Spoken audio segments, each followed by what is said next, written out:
Kabut tambak tebal menyelimuti sungai Thames di kota pesisir sejarah bernama Reading di daerah Berkshire, Inggris Tenggara. Ketika itu, seorang nelayan parubaya sedang memancing di atas perahunya. Lama menunggu, hingga kail yang telah lama diayunkan akhirnya menyangkut sesuatu. Alih-alih mendapatkan ikan yang besar, ternyata kailnya menyangkut sebuah bingkisan berbentuk kotak berbalut kertas berwarna coklat. Raut mukanya nampak bingung. Apa gerangan isi bingkisan yang berat ini? Kenapa tenggelam di dasar sungai? Apakah terjatuh atau sengaja dilarungkan oleh seorang? Lalu diangkatlah bingkisan itu ke atas perahu tongkangnya. Tanpa sebuah tulisan tercatat atas nama Nyonya Thomas. Dengan hati-hati, ia buka bingkisan itu. Namun alangkah terkejutnya ketika sebuah potongan kaki mungil jatuh dari bingkisan itu. Ya, bingkisan itu berisi mayat seorang bayi perempuan mungil yang telah membusuk dengan pita putih di lehernya. Penemuan itu sontak menjadi awal dari terbongkarnya rangkaian kasus paling buruk dan menggegerkan di Inggris pada era Victoria. Kasus sang peternak sekaligus sang penjagal bayi paling mengerikan sepanjang sejarah umat manusia. Dia adalah Amelia Dyer.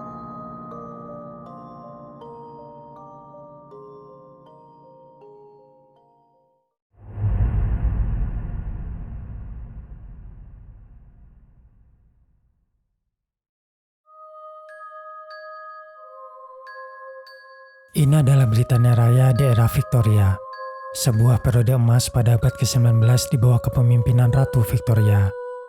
Pada masa ini, Britania Raya memasuki periode panjang akan perdamaian, kemakmuran, dan kejayaan, baik di bidang sosial, ekonomi, maupun industri di kancah internasional.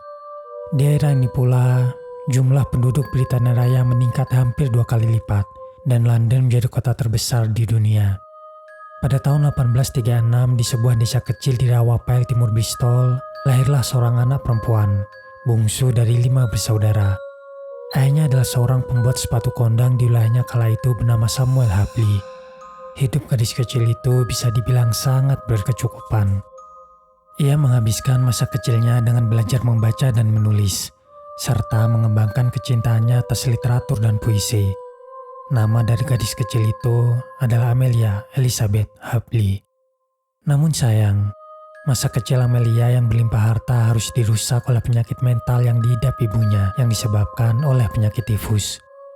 Amelia menyaksikan tabiat ibunya yang merusak dan kerap memukuli anak-anaknya setiap hari. Ia juga terpaksa harus merawat hingga wafat pada tahun 1848. Kondisi ini memiliki dampak psikologis bagi Amelia ke depannya. Pasca wafatnya sang ibu, Amelia memutuskan untuk tinggal bersama seorang bibi di Bristol untuk beberapa waktu, sebelum akhirnya mengikuti program magang dengan seorang pembuat korset. Ayahnya meninggal pada tahun 1859, dan kakak sulungnya Thomas mewarisi usaha sepatu keluarganya. 2 tahun berselang, saat berusia 24 tahun, Amelia benar-benar menjadi terasing secara permanen setelah saudara satu-satunya yang menemaninya yaitu sang kakak James meninggalkannya. Dia pun memutuskan untuk mengakhiri hubungan dengan keluarganya dan pindah ke tempat-tempat penginapan di Trinity Street, Bristol. Di wilayah ini pula lah, Amelia bertemu dengan laki-laki parubaya bernama Josh Thomas. Meskipun terpaut usia 35 tahun dari usianya, Josh berhasil menaklukkan hati Amelia dan mereka memutuskan untuk menikah. Waktu pun bergulir. Beberapa tahun telah berlalu semenjak pernikahan Amelia dan Josh. Atas bantuan suaminya Josh, Amelia berhasil bergabung ke Bristol Royal Infirmary dan memulai pelatihan sebagai seorang perawat. Kala itu, profesi perawat adalah salah satu pekerjaan yang disegani di era Victoria. Pekerjaan Amelia pun sebagai perawat memang bukanlah hal yang mudah, namun cukup untuk bertahan hidup. Selain beban jam kerja yang cukup lama, pada zaman itu seorang perawat juga dituntut untuk menjadi pribadi yang tidak terlalu berperasaan kepada pasiennya. Alih-alih menjadi pribadi yang perhatian dan penyayang. Pun akhirnya, Amelia tetap berhasil menjadi perawat berbakat dengan reputasi yang baik. Namun semua berubah ketika Amelia mengandung dan tidak dapat menutupi perutnya yang semakin membesar. Ia dipaksa untuk berhenti bekerja dan terpaksa bergantung pada suaminya Josh. Kehamilan dan kelahiran anak pertamanya bukan satu-satunya hal yang mengubah kehidupan Amelia. Amelia juga kenal dan berteman dengan seorang bidan bernama Ellen Den. Sebagai seorang bidan, Ellen tidak hanya bertugas untuk menjaga dan merawat ibu hamil dan membantunya dalam proses persalinan. Jauh dari itu, Ellen memiliki pekerjaan sampingan untuk merawat bayi-bayi dari beberapa wanita yang dibantunya sekaligus menemukan orang tua asuh dari bayi-bayi itu. Wanita-wanita yang memanfaatkan jasa sampingan Ellen tersebut adalah mereka yang hamil di luar pernikahan resmi. Pada tahun 1834, ada sebuah undang-undang yang tidak mewajibkan seorang laki-laki memberi nafkah kepada perempuan yang dihamilinya di luar ikatan resmi pernikahan. Undang-undang ini juga bertujuan untuk mencegah adanya seks sebelum pernikahan dan meningkatkan moral masyarakat. Sontak, muncullah stigma negatif terhadap wanita yang hamil di luar pernikahan, sehingga banyak dari mereka yang datang kepada orang seperti Ellen dan berharap sebuah kerahasiaan dalam kehamilan dan persalinannya. Di sisi lain, panti asuhan pada zaman itu tidak mau menerima anak-anak yang berasal dari luar ikatan pernikahan yang tentu saja semakin menyuburkan praktik akan jasa ini. Amelia kemudian mengetahui pekerjaan ini dikenal sebagai peternak bayi. Hubungan Amelia dan Ellen kian mendekat. Disinilah Ellen mengajarkan Amelia bagaimana menjadi seorang peternak bayi dan mengubah rumahnya menjadi peternakan bayi. Di sini jugalah Amelia mengetahui kalau Ellen bukanlah malaikat penolong bagi bayi-bayi malang tersebut. Ellen sengaja memanfaatkan wanita-wanita yang datang kepadanya untuk sekedar mendapatkan uang penitipan. Ellen tidak mempedulikan bayi yang ia terima meskipun Ellen telah diberi uang. Ellen sering tidak memberi bayi-bayi makan dan memberikan mereka alkohol atau opium, bahkan mencekik mereka sampai mati. Tidak akan ada catatan apapun tentang kematian bayi-bayi itu, meskipun adanya surat kematian yang janggal. Tidak akan ada yang mencari tahu atau kebanyakan terlalu takut untuk melaporkan kejanggalan di balik kematian bayi-bayi malang ini. Hubungan Ellen dan Amelia sayangnya tidak bertahan lama karena Ellen harus pergi ke Amerika untuk menghindari perhatian pihak berwenang. Tak lama berselang setelah kepergian Ellen, pada tahun 1869 Josh Thomas yang sudah tua meninggal. Kini, sisalah Amelia menjadi seorang janda muda yang membutuhkan pemasukan. Amelia bisa saja kembali bekerja menjadi suster atau mendatangi keluarganya yang kaya untuk meminta pertolongan. Namun, Amelia langsung memutuskan untuk menjalankan praktik peternakan bayi. Ya, bagi Amelia, pemasukan dari peternakan bayi terlalu menggiurkan untuk ditolak. Sangat bertanggung jawab, telah menikah dan akan menyediakan tempat yang aman dan penuh cinta untuk anak-anak tanpa keluarga. Begitulah isi dari iklan jasa perawatan dan adopsi bayi yang Amelia sebar pada berbagai koran lokal di Bristol. Tentunya, dengan berbagai nama samarannya. Amelia tampil dengan percaya diri menemui calon-calon kliennya dan memastikan bahwa latar belakangnya sebagai perawat dan bidan serta perannya sebagai ibu yang pernah menikah adalah jaminan terbaik dari jasanya. Dengan sistem sekali bayar di muka dan bekal baju-baju bayi, bisnis peternakan Amelia berkembang dengan pesat. Tak jelas kapan dan bagaimana awal mula kekejian Amelia muncul.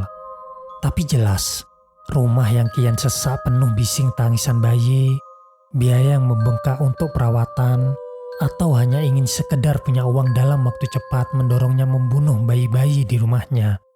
Ya, tak jarang bayi-bayi yang baru datang di rumahnya akan segera dia bunuh hanya demi menghindari pengeluaran biaya untuk perawatan bayi-bayi mungil itu. Pada tahun 1872 atau 3 tahun pasca kematian suaminya, janda Amelia yang kini makmur memutuskan untuk menikah. Dia menikah dengan seorang buruh pembuat bir bernama William Dyer. Dia pun mengganti namanya menjadi Amelia Dyer dan dikaruniai 2 orang anak. Waktu pun berlalu, Jumlah kematian yang sangat besar dalam waktu singkat membuat seorang dokter tempat di mana Amelia meminta surat kematian mencurigainya. Pada tahun 1879 Amelia ditangkap. Namun, alih-alih didakwa atas tuduhan pembunuhan, Amelia justru dihukum kerja paksa selama 6 bulan atas dakwaan pengabaian terhadap bayi-bayi yang berada di bawah naungannya. Penangkapan ini pula menjadi tahun perpisahan untuk Amelia dan juga suami keduanya beserta kedua anaknya. Kerja fisik yang ekstrim di tempat pengasingan, kehilangan keluarga, dan hancurnya bisnis membuat mental Amelia semakin tidak stabil. Dia kerap melakukan percobaan bunuh diri saat di pengasingan. Pun kini setelah dibebaskan, Amelia malah menyalahgunakan alkohol dan narkoba berbasis opium. Meskipun telah dibebaskan, Amelia tetap menggeluti bisnis peternakan bayinya, bahkan menjadi semakin intens. Dia memang sempat kembali menjadi perawat di sebuah rumah sakit jiwa di Wales hingga tahun 1893, sebelum akhirnya dipecat karena bermasalah dan kondisi mentalnya yang semakin rapuh akibat depresi panjang dan penyalahgunaan alkohol maupun opium. Dalam menjalankan usaha peternakan bayinya yang kedua ini, Amelia jauh lebih berhati-hati. Amelia sadar betul atas kesalahan masa lalunya yang melibatkan dokter untuk menerbitkan sertifikat kematian dan kini mulai membuang mayat-mayatnya sendiri. Dia seringkali berpindah tempat ke kota-kota lain untuk menghindari kecurigaan polisi atau orang tua yang mencoba mengklaim kembali anak-anak mereka, mendapatkan identitas anonim kembali, dan untuk membangun usaha peternakan bayinya yang baru. Dalam kurun 2 dekade, Amelia telah menggunakan banyak nama samaran dan diduga telah membunuh 300-400 bayi tidak berdosa. Salah satu kasus terkenal dari pembunuhan bayi oleh Amelia adalah kasus Doris Mormon. Pada tahun 1896, Evelina Mormon, seorang gadis bar terkenal berusia 25 tahun melahirkan seorang anak ilegal bernama Doris di sebuah rumah bordir di Cheltenham.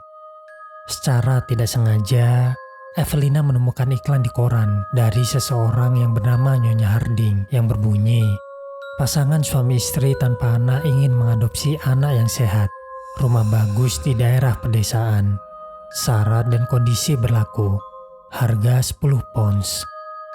Saya akan sangat senang untuk bisa memiliki seorang bayi yang cantik, bayi yang dapat saya rawat dan saya sebut sebagai anak saya sendiri. Kami sederhana, orang rumahan, dan dalam kondisi yang cukup baik. Saya tidak ingin mengambil anak untuk kepentingan uang semata, tetapi untuk sebagai teman dan kenyamanan di rumah. Saya sendiri dan suami saya sangat menginginkan hadirnya seorang anak. Saya tidak memiliki anak. Seorang anak yang tinggal bersama saya akan memiliki rumah yang baik dan kasih sayang seorang ibu. Evelina yang kala itu sedang tersudut masalah finansial, mau tidak mau harus mencari para peternak bayi untuk menjaga anaknya. Dia bermaksud untuk kembali bekerja dan berharap agar suatu saat dapat mengklaim kembali anaknya. Namun, takdir berkata lain. Pertemuan Evelina dan Nyonya Harding yang tak lain adalah Amelia di stasiun Cheltenham adalah pertemuan terakhirnya dengan putrinya Doris. Amelia dengan tega melilit leher mungil bayi Doris dengan pita berwarna putih dan melarungkannya dengan seorang bayi laki-laki lain di Sungai Thames dengan memasukkannya pada tas koper yang diisi batu bata sebagai pemberat. Kejahatan demi kejahatan Amelia yang tersembunyi rapi beberapa dekade ini akhirnya sedikit tercium bau busuknya. Hal ini bermula dari seorang nelayan parubaya yang menemukan bingkisan berisi mayat bayi perempuan di Sungai Thames pada 30 Maret 1896 bertuliskan Nyonya Thomas. Bayi perempuan ini diidentifikasi sebagai gadis bernama Helena Frey. Sekelompok detektif kecil dari kepolisian Bristol dibentuk untuk menyelidiki nama samaran dan bukti-bukti pada mayat bayi perempuan ini. Kesimpulan mereka menuju pada satu orang, Amelia Dyer. Akan tetapi, polisi belum memiliki bukti yang cukup kuat untuk menjerat Amelia. Maka dengan menyamar sebagai seorang klien yang akan menitipkan bayinya kepada Amelia, pada tanggal 3 April 1896, polisi berhasil menjebak Amelia dan menyerbu rumahnya. Tercium bau bangkai yang sangat menyengat saat memasuki rumah Amelia, meski tidak ditemukan satupun mayat di situ. Namun, di sana banyak ditemukan beberapa barang bukti terkait seperti pita putih, telegram yang berkaitan dengan rencana adopsi, tiket lelang untuk pakaian anak, nota pembayaran iklan, dan beberapa surat dari para ibu yang menanyakan kondisi masing-masing anak yang mereka titipkan. Kepolisian menaksir bahwa dalam beberapa bulan terakhir saja, sedikitnya 20 anak telah dititipkan kepada Nyonya Thomas, yang ternyata adalah Amelia Dyer. Polisi pun akhirnya mengetahui bahwa bayi Helena Frey tidak dibungkus dengan rapi karena Amelia telah terburu-buru membuangnya disebabkan aroma bayi tersebut telah membusuk dari 3 minggu kematiannya. 4 April 1896, Amelia resmi ditahan dan didakwa atas tuduhan pembunuhan. Sementara itu, selama bulan April diadakanlah penyusuran terhadap Sungai Thames, dan lagi 6 mayat bayi kembali ditemukan, termasuk mayat bayi Doris Mormon. Semua mayat bayi memiliki kesamaan ciri, yaitu terdapat lilitan pita putih di lehernya bekas cek ikan dari Amelia Dyer. 18 Mei 1896, sidang pun digelar di Old Bailey, London, dan Amelia mengakui semua tuduhan akan kasus pembunuhan bayi-bayi selama menjalankan usaha peternakan bayinya. Ia pun dihukum gantung oleh James Billington di penjara Newgate pada hari Rabu, tanggal 10 Juni 1896. Saat ditanyakan jika ia memiliki hal yang ingin dikatakan, Amelia berkata, "Saya tidak punya apapun lagi untuk dikatakan," tepat sebelum ia digantung pada pukul 9 pagi. Amelia mungkin sudah tewas oleh hukuman dari perbuatannya sejak 125 tahun yang lalu. Namun, dia akan selalu diingat sebagai salah satu pembunuh wanita terbanyak sepanjang masa. Terima kasih.